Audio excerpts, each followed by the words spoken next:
오늘 은혜 받으실 하나님 말씀은 신명기 8장 11절 말씀입니다. 신명기 8장 11절 말씀을 다 같이 봉독하시겠습니다. 내가 오늘 내게 명하는 야훼의 명령과 법도와 규례를 지키지 아니하고 내 하나님 야훼를 잊어버리지 않도록 삼갈지어다. 아멘. 오늘 우리 함께 읽은 하나님의 말씀을 통해 기억하라, 잊지 말라 라는 제목으로 하나님의 은혜를 나누도록 하겠습니다. 우리가 살다 보면은 무엇인가 기억해야 할 것을 깜빡깜빡 잊어버릴 때가 있습니다.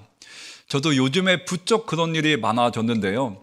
제가 버스를 타고서 교회에 오는데 버스 안에서 오늘 교회에 가면 어떤 사역을 해야겠다 하고 문득문득 떠오르는 것이 있습니다. 아, 이거 중요하다. 이거 오늘 안에 꼭 해놔야지 사역이 슬슬 잘 해결되겠다. 그런 마음을 품고서 교회에 딱 도착해서 책상에 앉았는데 생각이 나진 않는 거예요. 아, 이거 중요한 거였는데 이거 해야지 이후에 사역들이 슬슬 풀리는 거였는데 도무지 머리를 쥐어짜내도 생각이 나진 않는 겁니다. 또 어제도 청소년부 예배를 마치고서 우리 청소년부 선생님들과 1시간 동안 회의를 했어요. 새 청소년부 사역을 어떻게 이끌어 나갈 것인지 회의를 하는데 회의 도중에 문득 생각이 딱 떠오르는 게 있었습니다. 아, 그래서 이것을 선생님들한테 이야기해야겠다. 지금 논의되는 것이 마무리되면 이 논의 끝나자마자 선생님들한테 이야기해야겠다. 그리고서 그 논의를 계속 이어간 다음에 그 논의가 끝난 다음 제가 선생님들한테 잠깐 할 말이 있습니다 하고 손 들었는데 기억이 나진 않는 거예요. 아, 방금 전에 내가 생각한 건데 기억이 나진 않으니 잠시 후에 다시 얘기 드리겠다고 하고서 다른 얘기 하다가 아, 맞다, 문득 떠올라가지고 그게 성전 장식 담당 선생님을 한 명 세워야겠다. 지금까지는 이제 중간중간 회의하면서 장식 바꿔보는 거 어떨까요? 누군가가 의견 주시면은 그때마다 장식을 바꿨는데 장식을 전문적으로 담당하는 그런 감각 있는 선생님을 좀 세워가지고 완전 맡겨드려야겠다. 그런 생각이었는데 깜빡 잊어버리면 다시 떠오르지 않더라고요. 막 엄청 머리를 쥐었다도 생각나지가 않고 좀 시간이 지나서 자연스럽게 떠오르지 않는 이상 잘 기억해 놓지 않으면은 좀 잊어버리게 되더라고요. 우리도 깜빡 잊어버리는 이런 문제 때문에 아차 싶을 때가 분명히 많이 있었을 것이고 또 스트레스로 다가오는 분들도 많이 계실 것입니다. 그런데 유명한 명언 중 하나가 있는데요. 망각은 신이 준 선물이다라는 명언이 있습니다. 이 명언에 의하면 우리가 무엇인가를 잊어버리는 것은 스트레스거리가 아니라 신이 준 선물이라는 것입니다. 우리가 모든 것을 다 기억하며 살아야 한다면 우리 뇌는 과부하에 걸리게 될 것입니다. 그리고 과거의 고통이나 슬픔을 우리가 현재의 감정처럼 기억하고 생생하게 느끼며 살아가게 된다면 일상생활이 불가능할지도 모릅니다. 그래서 망각은 우리 삶을 과거에 묶여있지 않고 미래로 나아가게 해주는 안전장치와도 같다는 명언이 망각은 신이 준 선물이다, 이 의미인데요. 이렇게 망각에 대한 긍정적인 시각은 망각 때문에 스트레스를 받는 우리의 마음에 위안을 주기도 합니다만 오늘 우리가 함께 읽은 하나님의 말씀, 이 신명기 8장을 보면 망각하지 말아야 될 내용에 대해서 나옵니다. 우리가 많은 것을 기억해서 잊어버리고 살지만 어떤 것을 잊어버리지 말고 살라고 하나님께서 우리에게 말씀하시는지 오늘 신명기 8장 말씀을 통해서 살펴보겠습니다. 신명기 8장 1절 말씀 다 같이 읽어보겠습니다. 내가 오늘 명하는 모든 명령을 너희는 지켜 행하라. 그리하면 너희가 살고 번성하고 야훼께서 너희의 조상들에게 맹세하신 땅에 들어가서 그것을 차지하리라. 모세와 함께 애굽을 탈출했던 출애굽 1세대는 가나안 땅을 정복하라는 하나님의 명령에 불순종함으로 인해서 광야에서 모두 사망하고 말았습니다. 그리고 그 뒤를 이은 출애굽 2세대는 가나안 땅 정복을 눈앞에 두고 있습니다. 그들은 이제 가나안 땅을 정복해 나가는 사명을 감당하게 될 텐데 하나님께서는 가나안 땅 정복이 하나님의 명령, 하나님의 말씀을 지켜 순종하느냐 순종하지 않느냐에 달려있다고 말씀하십니다. 하나님의 말씀에 순종한다는 것은 곧 나의 삶의 주인이 내 자신이 아니라 하나님이심을 의미하는 것입니다. 그렇기 때문에 하나님의 말씀에 순종하여 내 삶의 주인을 하나님으로 모셔드리고 그 주인 되신 하나님과 함께 치르는 전쟁에서 패배할 리가 없는 것입니다. 우리는 새해를 맞이해서 새해 복 많이 받으세요. 그 새해 복 인사말을 서로에게 전합니다.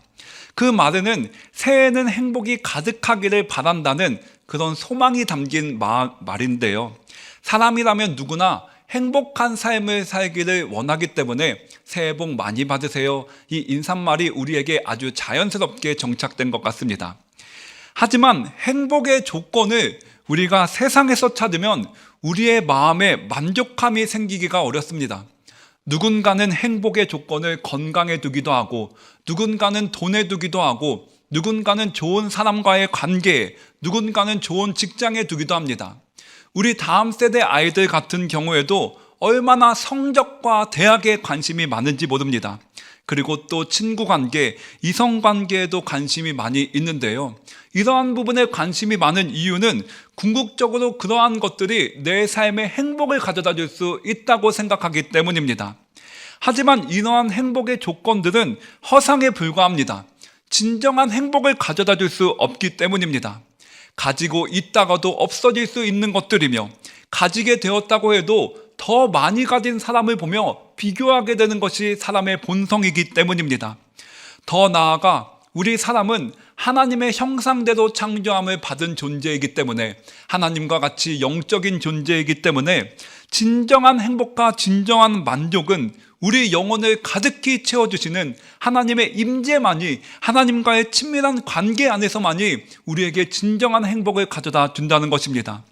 그래서 다음 세대 아이들에게 제가 당부할 때 정말 행복하고 싶거든, 지금 그렇게 애타게 쫓고 있는 성적, 대학, 이성 친구, 또 동성 친구와의 관계가 전부가 아니라 하나님과의 친밀한 안에서 행복을 찾아야 한다고 권합니다. 하나님을 진심으로 예배하며 하나님의 말씀을 따라 살아가는 삶이 행복한 삶인지, 아니면 하나님 없이 내 마음대로 살아가는 삶이 행복한 삶인지 곰곰이 그 마음을 한번 들여다보라고 자주 권합니다.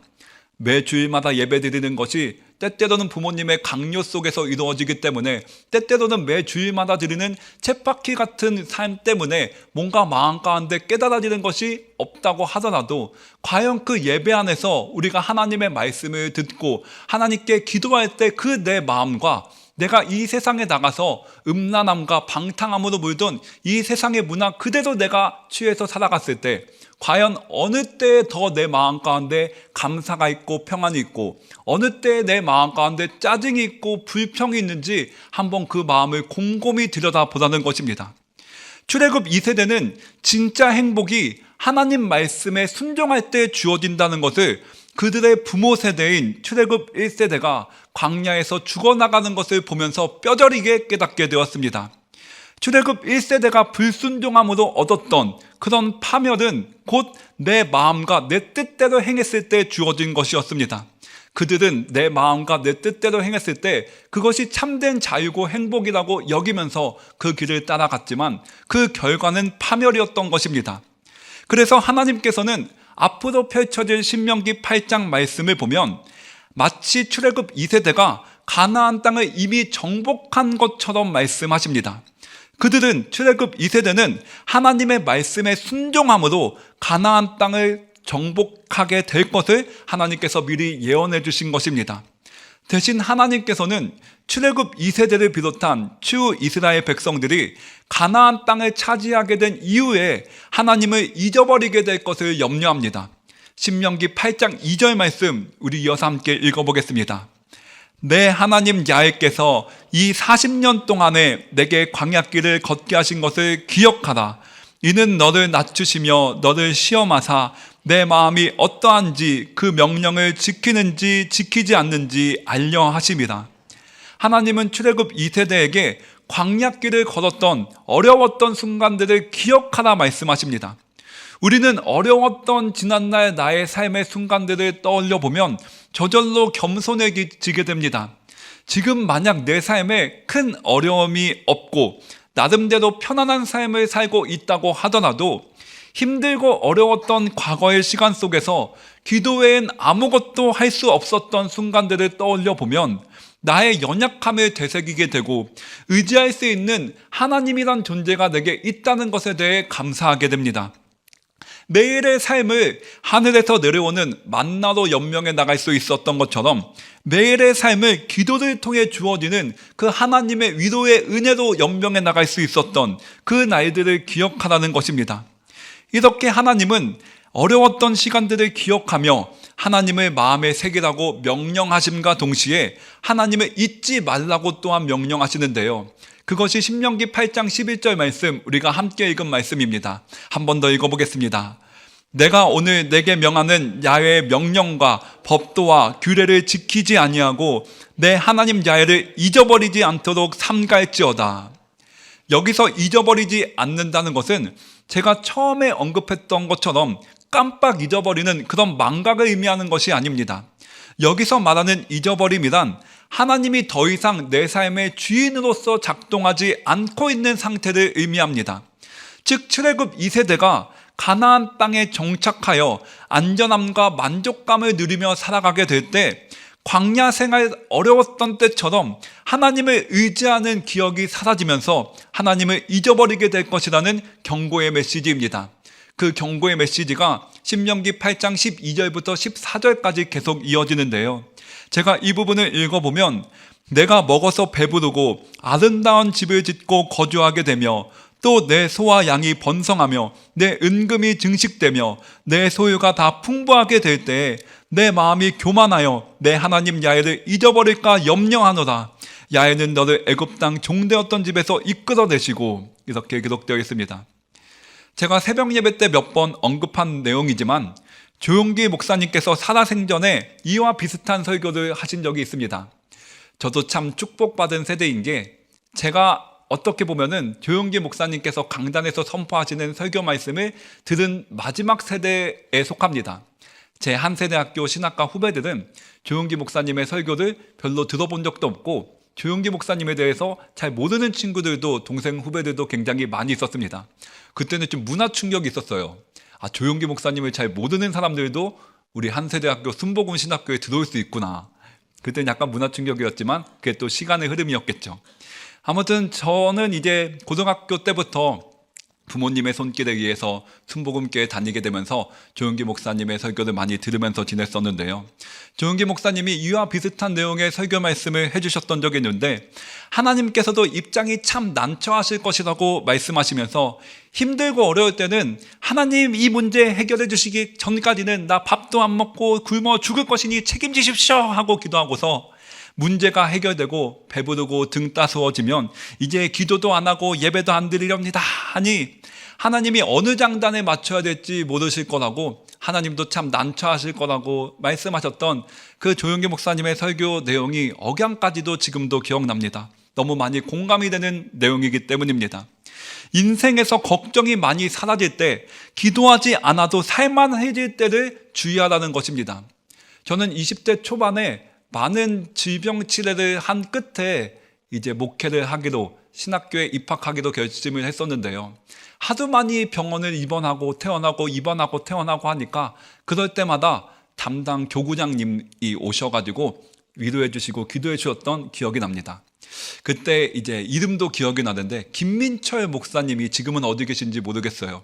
김민철 목사님이 당시 제가 속했던 부모님의 교구장님이셔가지고 저를 찾아오셨습니다.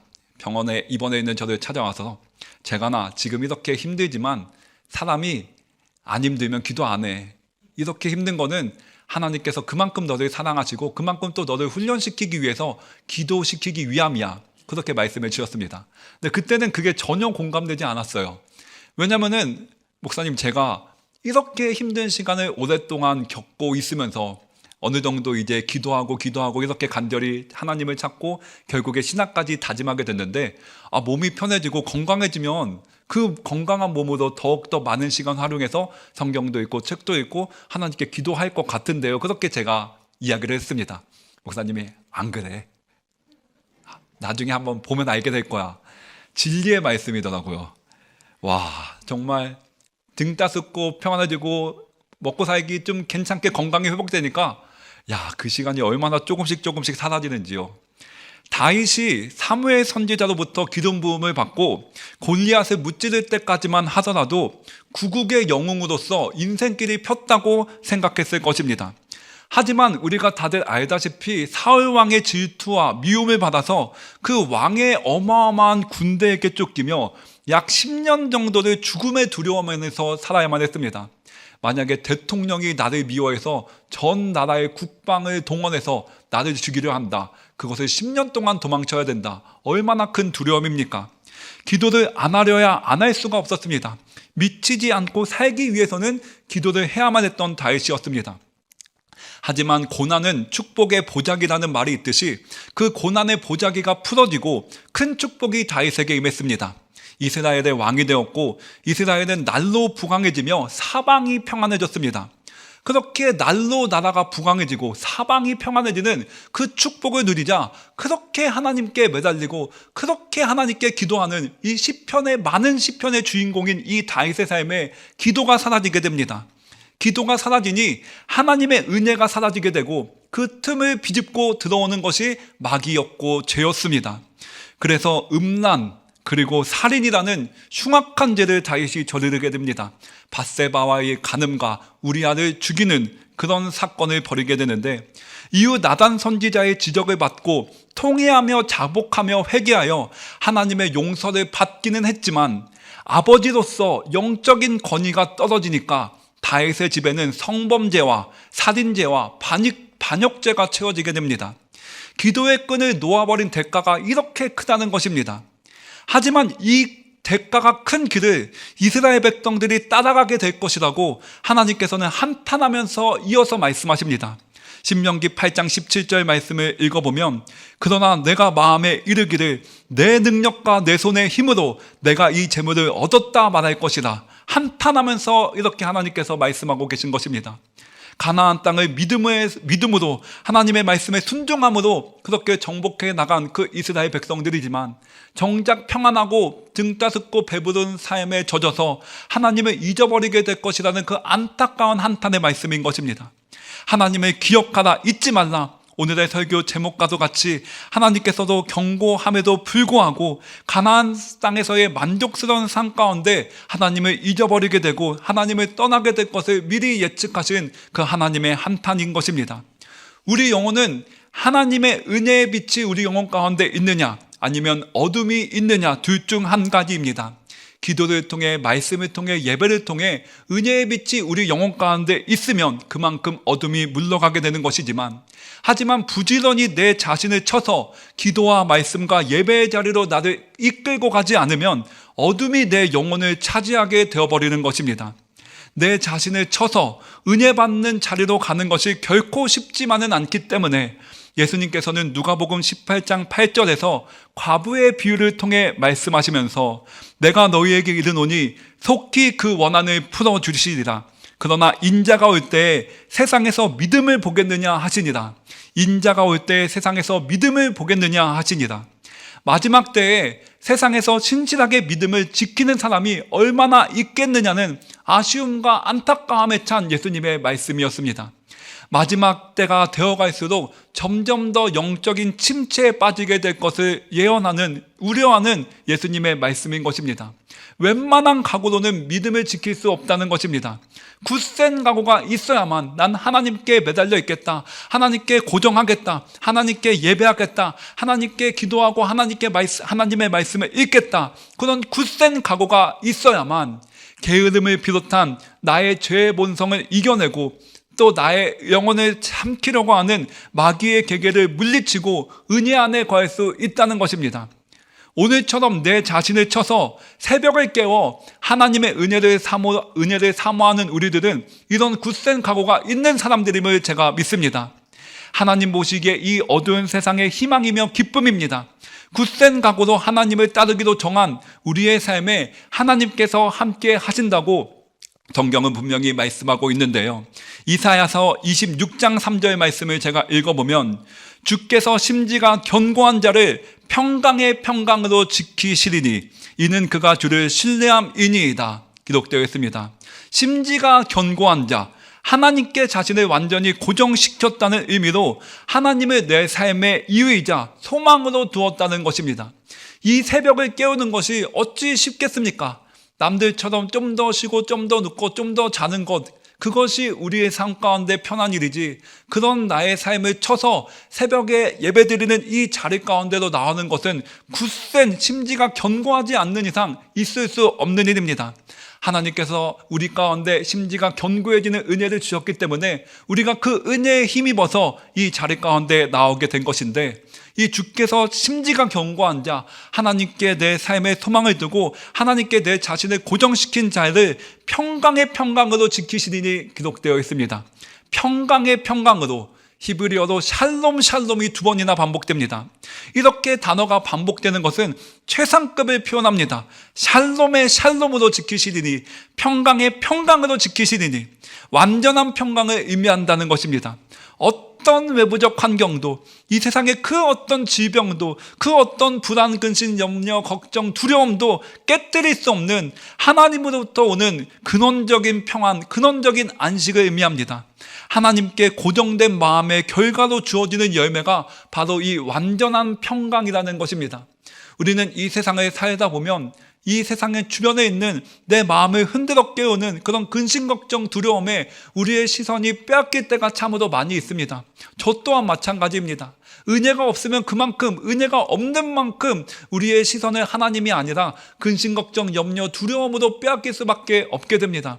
하지만 하나님의 은혜를 힘입어서 근심, 걱정, 염려, 불안, 두려움으로 내 시선을 빼앗아가려는 마귀들을 대적하고 우리의 삶을 하나님 주시는 은혜와 평강으로 하나님께만 우리의 시선을 고정하게 될 때 이 세상 그 어떤 것도 흔들 수 없는 평강의 평강으로 우리 주님이 우리 마음을 지켜주신다고 오늘도 약속의 말씀을 주고 계신 것입니다.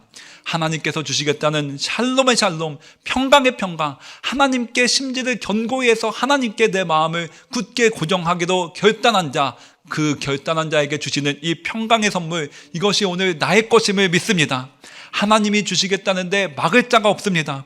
오늘 새벽을 깨워서 하나님께 내 삶을 고정시키기로 굳게 결단한 우리 모두에게 하나님께서 오늘도 약속의 말씀, 우리 신실하신 하나님께서 1.1획도 변함없이 이루실 그 하나님의 약속의 말씀을 우리 삶 가운데 오늘도 채워주실 줄 믿습니다.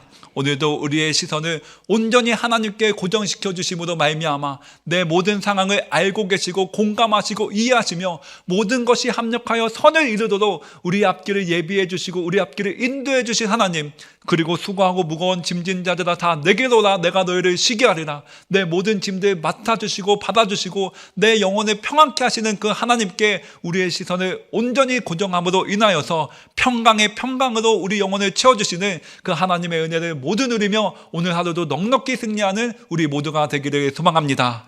함께 기도하겠습니다. 주님, 오늘 신명기 8장 말씀을 통해 하나님께서는 우리 이스라엘 백성들에게 또 오늘을 사는 우리 모두에게 하나님을 기억하라, 하나님을 잊지 말라 말씀하고 계십니다. 그렇습니다. 우리가 이 세상 살아가다 보면은 하나님을 잊어버릴 만한 때가 얼마나 많이 있는지 모릅니다. 시시때때로 내 마음 가운데 찾아오는 근심, 걱정, 염려, 불안, 두려움, 때때로 질병은 하나님으로부터 내가 멀리 떨어져 있는 것처럼 보이게 만들어서 내 마음을 불안하게 만들 때가 참 많이 있습니다. 그리고 때때로 내가 하나님으로부터 예배드리기와 기도하기와 말씀 읽기를 멀리하고 게을리할 때 그만큼 또 하나님의 은혜가 내 마음 가운데서 사라지면서 하나님을 향한 시선이 점점 더 비켜날 때가 많이 있습니다. 하지만 우리 주님께서 오늘도 새벽부터 우리를 흔들어 깨워주심으로 그 흔들어 깨우시는 주님의 은혜에 순종하여서 오늘도 각자의 자리에 또 이곳 교회에 모여서 우리 주님을 예배합니다. 새벽부터 우리 주님을 찾는 심지가 견고한 굳센 결단함으로 우리 주님께 내 삶을 고정시키겠다, 우리 주님께 내 삶의 주인의 자리를 내어 드리겠다, 우리 주님의 말씀대로 살겠다, 우리 주님의 은혜 없이는 나는 살 수 없다, 그런 굳센 복된 심리를 갖고 주님께 나온 우리 주님의 백성들을 우리 주님께서 평강의 평강으로 채워주시겠다고 약속의 말씀을 주셨습니다. 그 약속의 말씀을 오늘 이루어 주시옵소서. 심지가 견고한 우리 주님께 우리의 마음을 고정한 우리 주님의 백성들에게 오늘도 반드시 우리 주님께서 평강의 평강으로 샬롬의 샬롬으로 우리 마음을 가득히 채워주실 줄 믿습니다. 더욱더 은혜 위에 은혜를 우리에게 부어주시옵시사. 우리의 시선이 근심 걱정 염려로 나아가는 것이 아니라 그 모든 것들 다 기도 제목으로 주님 앞에 쏟아내어 버리고 우리의 삶을 이해하시고 알고 계시고 인도하시며 합력하여 선을 이루실 우리 주님께만 우리의 시선을 고정할 수 있도록 우리에게 더욱더 큰 은혜를 이 시간 부어 주시옵소서. 감사드리며 우리 주 예수 그리스도 이름으로 기도했습니다. 아멘. 하늘에 계신 우리 아버지여, 이름이 거룩히 여김을 받으시오며 나라가 임하시오며 뜻이 하늘에서 이루어진 것 같이 땅에서도 이루어지이다. 오늘 우리에게 일용할 양식을 주시옵고 우리가 우리에게 죄 지은 자를 사하여 준 것 같이 우리 죄를 사하여 주시옵고 우리를 시험에 들게 하지 마시옵고 다만 악에서 구하시옵소서. 나라와 권세와 영광이 아버지께 영원히 있사옵나이다. 아멘.